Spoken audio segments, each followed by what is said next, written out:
Exodus 19, verses 1 through 2. In the 3rd month, after the sons of Israel had gone out of the land of Egypt, on that very day they came into the wilderness of Sinai. When they came out from Rephidim, they came to the wilderness of Sinai and camped in the wilderness, and there Israel camped in front of the mountain. If there ever was an example of how Jesus is seen in the Torah, in the first 5 books of the Bible, from John 5:39, Jesus says 2,000 years ago that all Scripture testifies of him. He's saying it to those people 2,000 years ago, and all they had was the Hebrew Scriptures, the Old Testament, and the primary books of the Torah. So where is Jesus in the Torah? We're going to see this in Exodus 19. It is so clear. We're also going to see another goal. How did the Hebrews coming out of Egypt perhaps look at some of the things that we're going to actually see in Exodus 19? We have to go back and understand Egypt again. And on top of that, if you're a disciple of Jesus, he's ascended into heaven, you remember all his words. How did this perhaps relate to them then? What did they see? And then, how does that help us understand that the gospel is here and that we can use so many things that we're learning in the Torah? Because Jesus said it. He is testified in the Old Testament. He said that 2,000 years ago, and they changed the world with the Torah.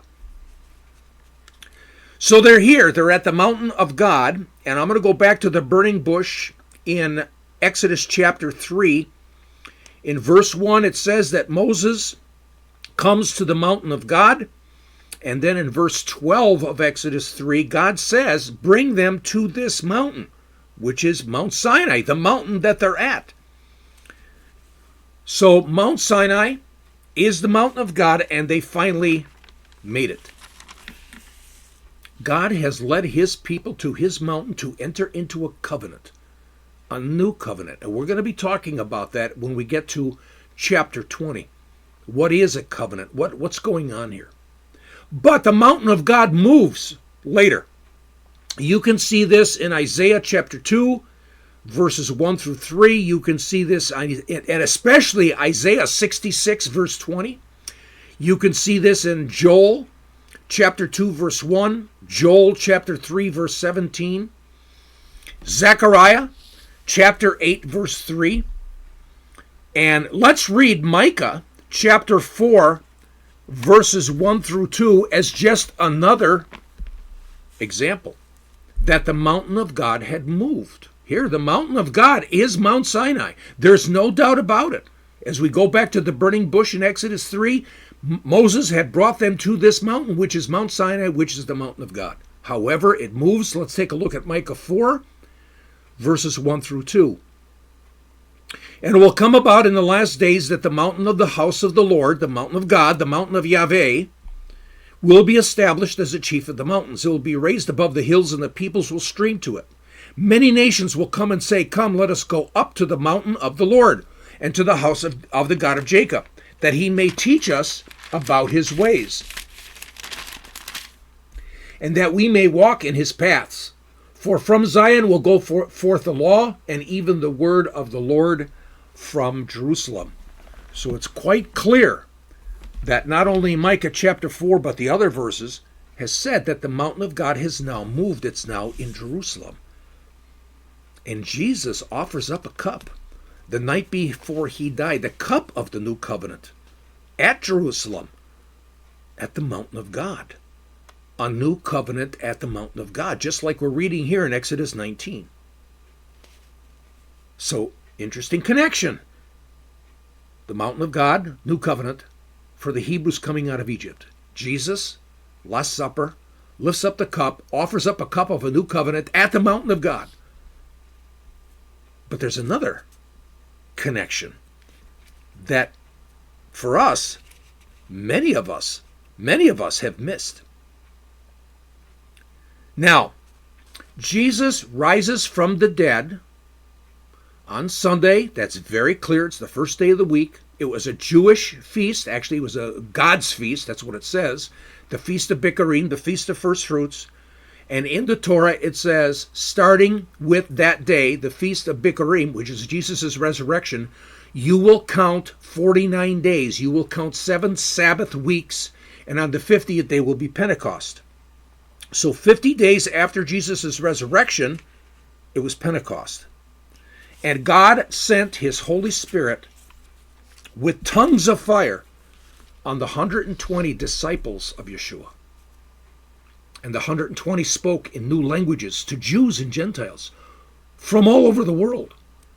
They heard the gospel in their own language. Thousands sought ritual immersion, 3,000 to be precise, to proclaim their new faith in Jesus, Messiah and Lord. All this 50 days after Jesus' resurrection on God's feast of Shavuot or Pentecost. So Jesus' resurrection is 50 days before Shavuot, before Pentecost at the mountain of God. Now, I want you to consider, again, Exodus 19, verse 1. Reading from the New American Standard, in the 3rd month after the sons of Israel had gone out of the land of Egypt, on that very day, they came into the wilderness of Sinai. So we read that phrase, on that very day. In Hebrew, the phrase is Be'om Hazeh. Now, there's a couple of ways that could be translated. One way it could be translated is this way. They've come to Mount Sinai in the 3rd month, and who cares what day, the 1st day, 2nd day, the 15th day, who cares? But on the very day that they come in, Be'om Hazeh, the following things happened. That's one way of translating it. Another way of translating it, possibly, is this. They've come to Mount Sinai in the 3rd month on the 1st day of the 3rd month. It doesn't say that, but it's a way of looking at it. And on this very day, the 1st day of the 3rd month. That's a possibility. And I don't think it is a likely possibility, but it is possible. Another possible realistic translation of Be'om Hazeh, on that very day, is on that very day means the day we're talking about on this very day takes on the number that was just specified, the 3rd month. So in other words, we're talking about the 3rd month, or the 3rd day of the 3rd month, that very day, connecting it to the number of the month. Now this is a possibility, and I find it fascinating. First, going back, the Hebrews left the next morning after their Passover dinner, their first Passover dinner. They left on the 15th day of Nisan. And again, all these are lunar months. So day 15 is the first day of the journey. Day 15 of the month of Nisan is the first day of the Exodus. So the 16th day of Nisan is day 2 of the Exodus, day 2 of the journey. So 16, day 2. The 17th day of Nisan is actually day 3 of the journey. Now it so happens, scientifically, that we know that the month of Nisan, the biblical month of Nisan, lunar month, is 30 days long. So when they're on the 30th day of Nisan, it's day 16 of the Exodus. Just look at the pattern. 15 day of Nisan, it's day 1 of the journey. The 16th day of Nisan, it's day 2 of the journey. The 17th day of Nisan is day 3 of the journey, and so on and so on and so on until we get to day 30, and it's day 16 of their journey. Now the next month, next lunar month, is Iyar. Now what's fascinating is this. Iyar, astronomically and scientifically, has been proven to be a 29-day lunar month. 29 days. This is just, God is so precise. So, on the first day of Nisan, if you recall, it was day 16, and it's day 30 of Nisan, it's day 16. So now it's the first day of Iyar. That means it's day 17 of the journey. Second day of Iyar is day 18 of the Exodus. The third day of Iyar is the 19th day. So on and so on and so on. And we come to the 29th day of Iyar, the second lunar month. And following the pattern, it's pretty clear to see that it's the 45th day of the Exodus, the 45th day of their journey. Now they come, and now it's to the third month. Remember, the 29th day of Iyar was the 45th day of the journey. Now it's in the third month. The third month, lunar month, is Sivan. And the first day of Sivan is the 46th day of their journey, because the last day of Iyar was the 45th day of their journey. So the next day is the 46th day of the journey. The second day of Sivan is the 47th day. And the third day of Sivan would be the 48th day of the Exodus. However, I talked about that this phrase, the very day, Beyom Hazeh, can be interpreted validly that they arrived at the mountain of God on the third day of the third month. If that's true, you guys, if that's true, they arrived on the 48th day of their journey in the Exodus.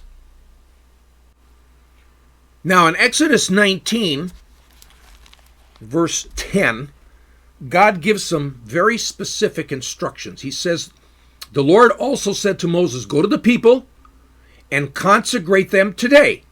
What's the day? It's the 48th day since they left Egypt. Consecrate them today and tomorrow, which would be the 49th day of the Exodus, and let them wash their garments, and let them be ready for on the third day. The third day, first day is today, the second day is tomorrow, and then the third day is the 50th day of their Exodus, of their journey, the 50th day since they left. And on that day, that's chapter 20, they received the 10 commandments on day 50 since they left. They received God's new covenant on day 50. Do you see it? Do you see this amazing connection? There's a new covenant at Jerusalem, and it's 50 days after Jesus' resurrection. And this new covenant is given at the mountain of God on Shavuot or Pentecost. However, we're dealing with the new covenant for the Hebrews at Sinai. And it's likely that it's 50 days after the first Passover. Interesting. We have 50 days from the resurrection, 50 days from the rising of Jesus, so that all of us, and it's proven that what he came for, to give us new life and freedom.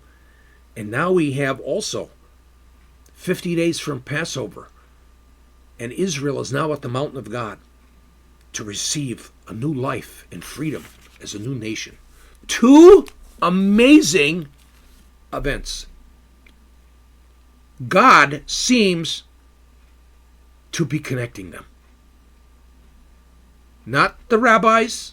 The rabbis didn't see this. I have seen no rabbinical Jewish comment regarding what I just went through, that this is the 50th day. They do it from a different perspective. Or any scholars. I have no Christian scholars that have done this except one or two. So if indeed the Hebrews arrived at the third day of the third month, the Bible seems to be absolutely clear and precise. Just imagine. We need to have Iyar to be a 29-day lunar month. We have learned that now with modern astronomy and modern science.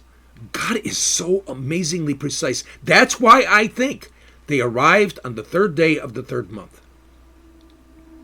God seems to be saying that his first new covenant at Sinai, that God calls us 10 commandments. You can read this. It's in Exodus 34, verse 28. God says his 10 commandments is a new covenant. And this is all intimately connected to his second new covenant at the Temple Mount in Jerusalem, which is the mountain of God, nearly 1,500 years later. Now, does Paul see it? Does he understand it this way? He never says it.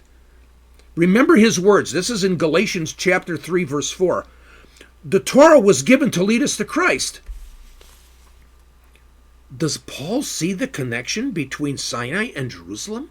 God is going to be giving his Torah. He's going to start it there at Sinai, and it's all pointing to Jesus?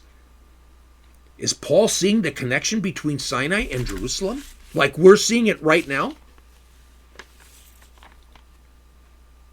Years later, many years later, after Jesus' ascension, way after 70 AD, the Jewish rabbis conclude that the Ten Commandments were given on Shavuot or Pentecost. Now, they arrive at this conclusion in a variety of different ways. One of the ways they arrive at it is, remember I told you that Bayom Chazeh could be interpreted that the Hebrews arrived on the first day of the third month, and on that very day, on the first day of the third month, all these things happen. And based upon that and counting, they come to the date of Shavuot or Pentecost in the month of Sivan, the way it's celebrated today. The problem is the rabbis add in a lot of other stuff that's not in the Bible. Again, it's the concept of midrash, and they're putting words in the Bible's mouth. And what they're doing is making conclusions based upon their opinions and views. Now, in a sense, you might say, wait a minute, John, aren't you doing that too? Well, yeah, however, we're looking at a very realistic way of interpreting the very day as it's related to the third month, and I'm not adding anything else in there. I think when we look at the fact, scientifically, with regards to lunar months, counting day number 1, which is Nisan 15, the way we went through that count, it's a more realistic way of looking at this. Now, this happens years and years after Jesus' day. Shavuot or Pentecost takes on a new meaning. However, in Jesus' day, Jewish scholarship teaches us that Shavuot or Pentecost was not in remembrance of the giving of the Ten Commandments. The rabbis didn't get this until perhaps the 9th century AD. Let me read for you from a Jewish website called thetorah.com, and their statement is, when Shavuot figures in our prayers, we call it the time our Torah was given, a phrase of which the earliest record we have is the Seder Ram Amram, a 9th century Gaon of Surah. The gift of Torah is certainly an occasion for joy and celebration, but the Torah never calls the festival, meaning Shavuot or Pentecost. The Torah never calls the festival by this name nor anything like it. Even in the Mishnah, and that is the book of the law that the rabbis wrote after the temple was destroyed, the Mishnah doesn't even connect Shavuot with Torah. You can also find this in the Encyclopedia Judaica. You can also find this in the book by Chaim Schaus. He's a proven Orthodox Jewish scholar in his book called The Jewish Festivals. But regardless, it seems like God was already making the connection. The rabbis missed it, and so did we. He's making this connection in Exodus 19. His first new covenant, we're going to see that it's the Ten Commandments, was meant for all people, Jews and Gentiles alike. We're going to see aspects of, when we start studying the Ten Commandments, that the Ten Commandments were meant for all people, for the entire world. And how this is connected to the second new covenant, also meant for the whole world, as we read in John 3:16, where it says that God so loved the world that he gave his only begotten Son. We see this again in Paul's words. That's why I say, did Paul see this? Paul teaches in Romans 10, verse 4, that the purpose of Torah, the goal of Torah, the result of Torah is Jesus. Now you read it in the New American Standard or other versions that Jesus is the end of Torah, or the end of the law. And I don't know how many sermons I've heard about this, where say, see, Jesus threw out the Old Testament. The Old Testament is null and void. All we have is the New Testament. What? There's no way. Paul would never have taught that. There are so many other verses where Paul is honoring the Torah. But when we actually go into the Greek, it really means the purpose of Torah is Jesus. And all of a sudden, the giving of the Ten Commandments for us as disciples of Yeshua HaMashiach, Jesus the Messiah, the Christ, takes on a whole new importance. So it seems to make sense that the Hebrews likely arrived on the third day of the third month. We cannot prove it. However, Beyom Hazeh, this very day, is a valid alternative translation, or a translation that gives us meaning that they arrived on the third day of the third month. It's about how Passover and Pentecost are connected from Moses to Messiah, from the Ten Commandments to Jesus. Are we surprised? Doesn't surprise us in the least. We continue to read in Exodus 19. We left off at verse 3. Moses went up to God, and the Lord called to him from the mountain, saying, Thus you shall say to the house of Jacob and tell the sons of Israel, You yourselves have seen what I did to the Egyptians, and how I bore you on eagle's wings and brought you to myself. Now then, if you will indeed obey my voice and keep my covenant, then you shall be my own possession among all the peoples, for all the earth is mine. And you shall be to me a kingdom of priests and a holy nation. These are the words that you shall speak to the sons of Israel.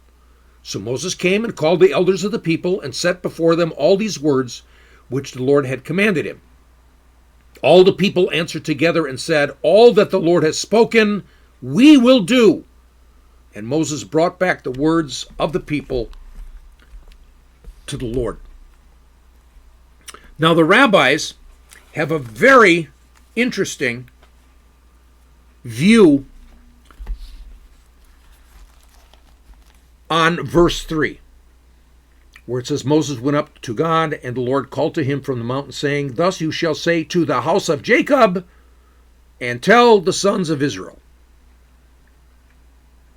And they're saying, why are you going to say something to the house of Jacob and tell something to the sons of Israel? Aren't they the same? Is something going on here that God is differentiating between the house of Jacob and the sons of Israel? It doesn't make sense. God does not tell us.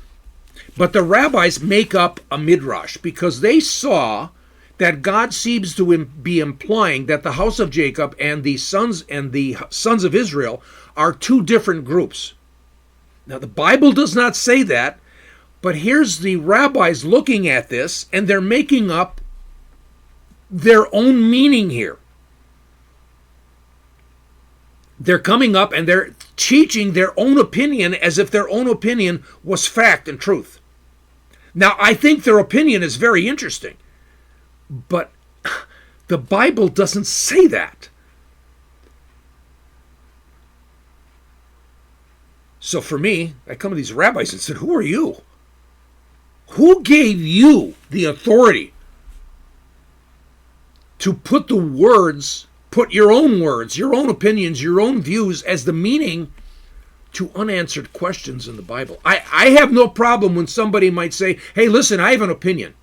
I have a view on this. I have some thoughts. And it's only my opinion. Matter of fact, I'm dealing with that right now on Facebook.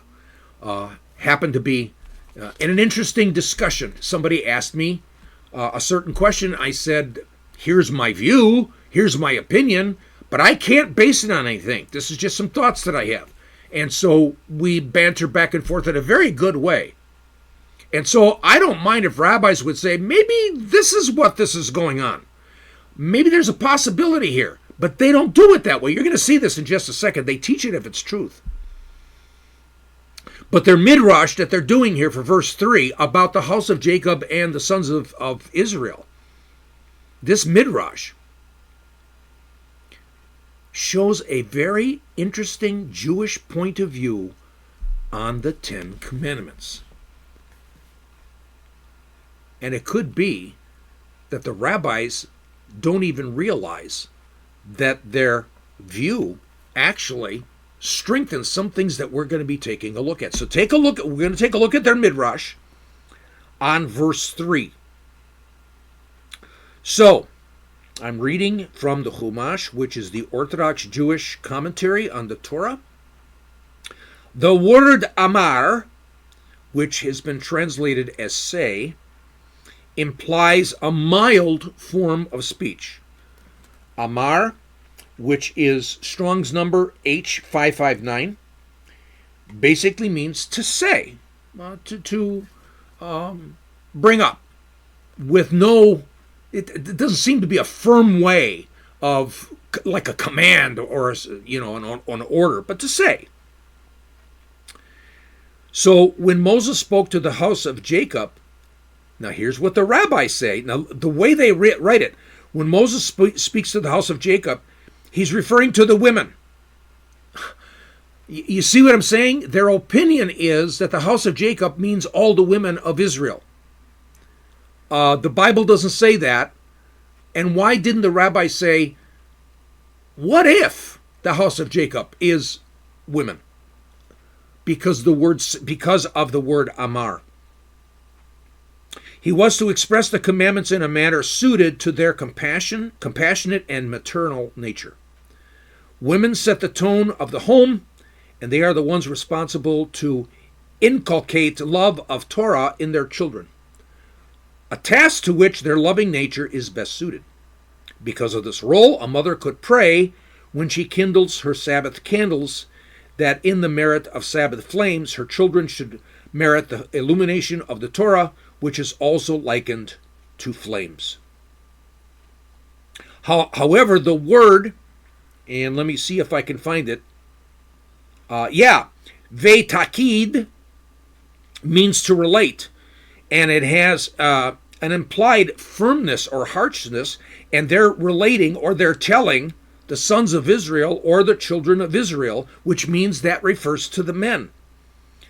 He was to teach the commandments in a firm manner, meaning the men. So what's interesting, and I wanted to thank Dennis Prager for this insight, because he brought this up, and again, Dennis Prager has been just a phenomenal resource in helping me understand the Hebrew and also understanding the rabbinical point of view. And here what the rabbis are saying is the house of Jacob is like the women, and the children of Israel or the sons of Israel is for the men. Now, what's interesting is what the rabbis are saying is the new covenant, the Ten Commandments, the Torah, is for all Israel. It's for the men and the women alike. And later on, we're going to see that the Jewish understanding is that the Torah, Ten Commandments and the Torah, the rest of the Torah is for the entire world. And that's a Jewish understanding which translates into the Christian understanding. God so loved the whole world. So it's very interesting that their midrash, the Jewish rabbinical, Orthodox Jewish rabbinical point of view, gives us an insight that is very, very intriguing. We're going to see more of that. So thank you, Dennis Prager, for your insights and for pointing that out. Now, in verse 4 of 19, we read that I bore you on eagle's wings. Now, the great Rabbi Rashi, which is Rabbi Shlomo Yitzhak, he was alive in the Middle Ages, 1040 to 1105 AD. He makes an awesome comment on this verse. And his comment is captured here in the Chumash. And again, I wanted to thank Dennis Prager for bringing this up, but we're going to have to go into some science on this. And Rashi, his comment on eagle's wings, he says this: this is an indication of God's great love for Israel. An eagle carries its young on its back so that its own body will act as a shield against arrows. So too, God protected Israel from the Egyptian assault at the sea by moving his cloud between the Egyptians and the Jews. This was followed by the phrase, I brought you to me, to my service. Now Rashi's making a big mistake, and he's saying the eagles carry their young on their back to protect them from arrows. So eagles know about hunters and arrows? That's a very interesting statement. So that doesn't make any sense. However, his comments about eagles carrying their young on their back his comments contradicts reality, contradicts nature. I've heard this from many Jews and Christians who believe that eagles carry their young and protect them. The problem is it's not true. It's likely not true from just talking to naturalists who study the lives of eagles. Now, the Hebrew word there that was translated as eagle, the Hebrew word is nesher. The Strong's number is H5404. It could be an eagle, but it could be a gigantic, awesome vulture, common in the Sinai and Egypt, with an 8-foot wingspan. Let's consider from an amazing resource on the Old Testament, which deals with archaeology, it deals with science, it puts the Bible in its historical perspective. And that's the InterVarsity Press Bible Background Commentary of the Old Testament. If you don't have this, you have got to get it. The InterVarsity Press Bible Background Commentary on the Old Testament. So, here's the statement on chapter 19, verse 4. Though the eagle cannot be ruled out, the bird named here is more usually taken to be the griffin vulture, with a wingspan of 8 to 10 feet. While Bible reference books often report how the eagle carries its young on its wings when they grow weary of flying, or catches them on their wings when they are fluttering in failure, see that, you can take a look at that in Deuteronomy 32, verse 11. This behavior has been difficult for naturalists to confirm through observation. In fact, most eagles and vultures do not take their first flight until they are 3 or 4 months old, at which time they are nearly full grown. Furthermore, observations by naturalists have consistently confirmed that the first flight is usually taken while the parents are away from the nest. Alternatively, if the metaphor here concerns a vulture, the griffin vulture, this might be a polemic. In other words, God is using this picture to come against Egypt. In Egypt, there was a goddess, and her name was Nekhbet, and she was pictured as a vulture. She represented Upper Egypt, and she served during the times of the Exodus. So we're talking 1446 BC in the 18th dynasty, as the protector of Pharaoh, his family, and all of Egypt. So we now have real naturalist opinion and real historical opinion about ancient Egypt that makes a lot more sense and relates to the Hebrews. For the Hebrews coming out of Egypt, they had assimilated into the pagan Egyptian culture. We talked about this in the first 1, 2, or 3 lessons here in the Gospel according to Moses and Exodus. So this fits. It makes sense. If this is Nekbet, she's pictured as this awesome bird of prey, this winged vulture goddess, pictured as the goddess, and it's during the time of the Exodus that she protects Pharaoh, the royal family, and all of Egypt. It would make sense that God is using a polemic again. He's using the vulture against the gods of Egypt, using a polemic, a statement, attacking another point of view, attacking the beliefs and practices of his people picked up after 430 years in Egypt. It's not Nekbet that protects. It's Yahvay that protects. He's the Lord. He is the great winged, awesome bird protecting all Israel and protecting all of us. God does not change. Read this in Psalm 91, verse 4. He covers us with his wings. Maybe David got this and understood this.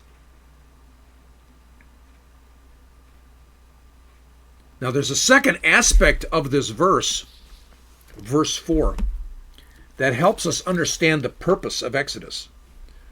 Let me go do it again, or through it again. You yourselves have seen what I did to the Egyptians and how I bore you on eagle's wings and brought you to myself.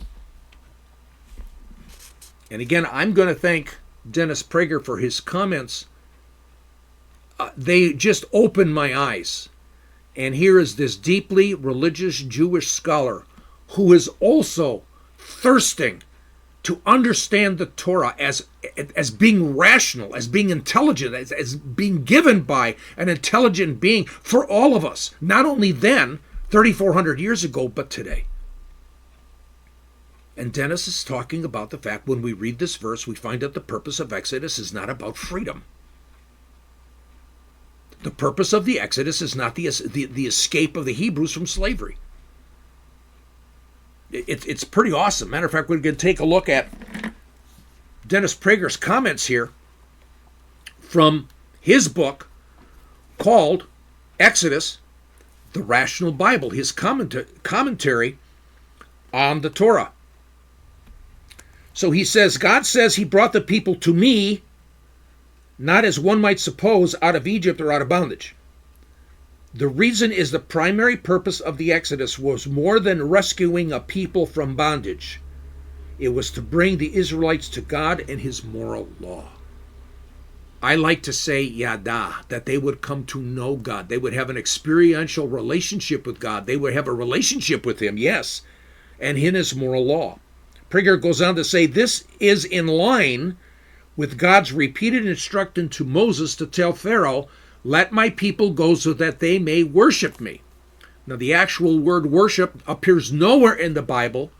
It's an Old English word that appears in the Bible in the King James Version, and worship, when you actually go back to the ancient the Hebrew, that word worship will be used really in ways that you would say, wait a minute, this does not make sense. Worship is used for the Hebrew word avad.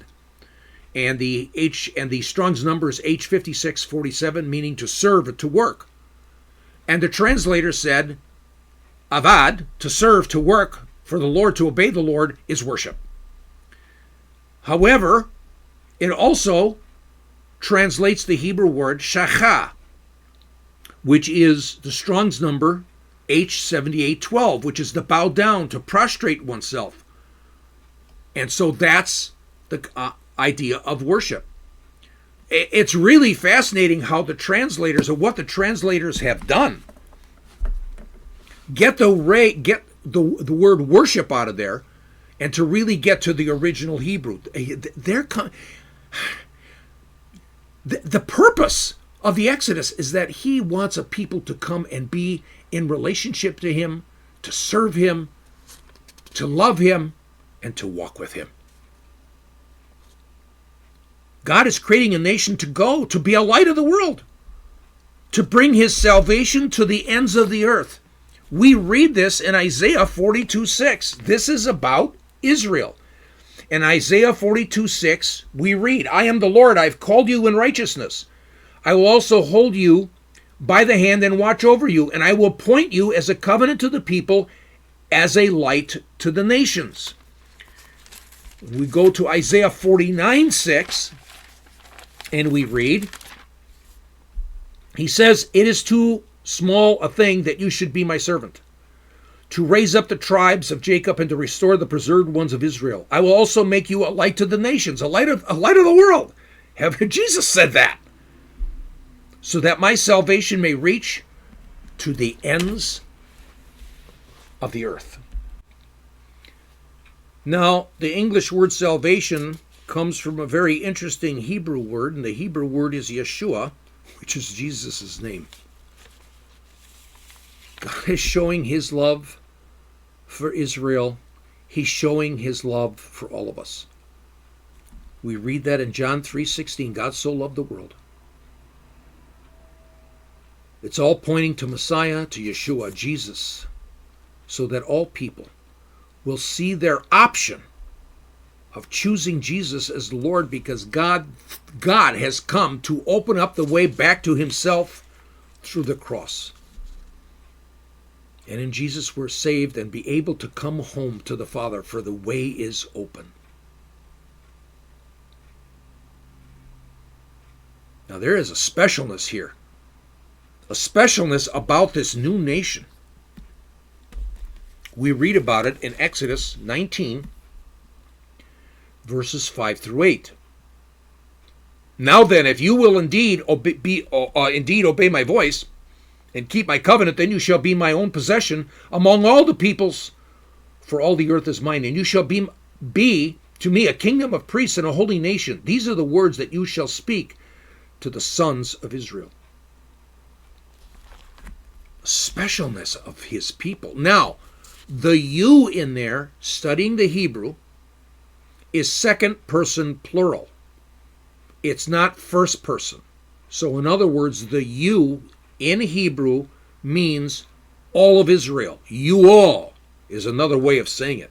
They all will be that special possession, a nation of priests, a holy nation. Kadosh, being set aside, separated, we say holy.